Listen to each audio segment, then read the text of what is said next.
So in React, we can use multiple useEffect hook in a component to handle multiple side effects. Like an example, one useEffect can be used for fetching data and another can be used for DOM manipulation, and this way we can perform so many other stuff using multiple useEffects.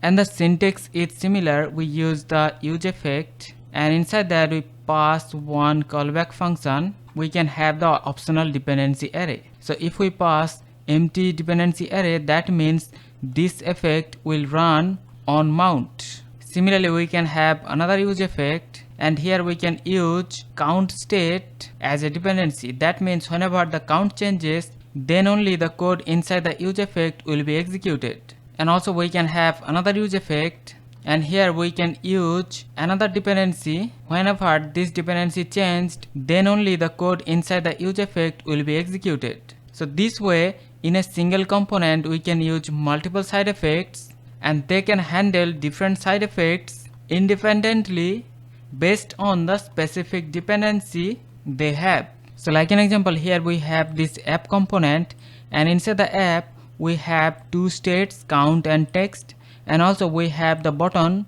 which changes the count, and also one input field which changes the text. Now here inside the app component, we can use multiple useEffects to handle different side effects. So first of all, we can use the useEffect, and here we're gonna pass one empty dependency array. That means this useEffect will run on mount only. So here we're just gonna basically console log component mounted.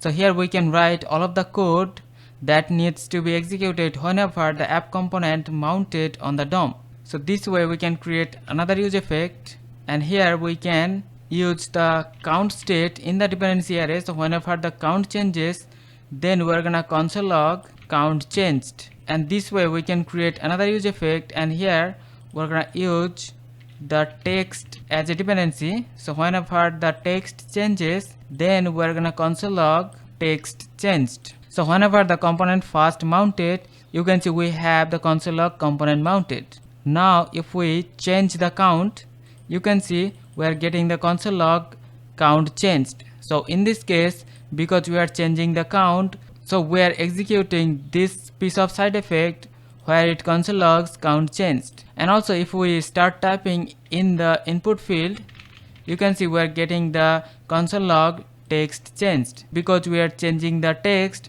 So this piece of side effects is executing and we are getting the console log. So this way we can use multiple side effects, and this will make sure that our code remains clean, and also it will be easier to maintain. So that's it for the video. See you in the next one. Take care.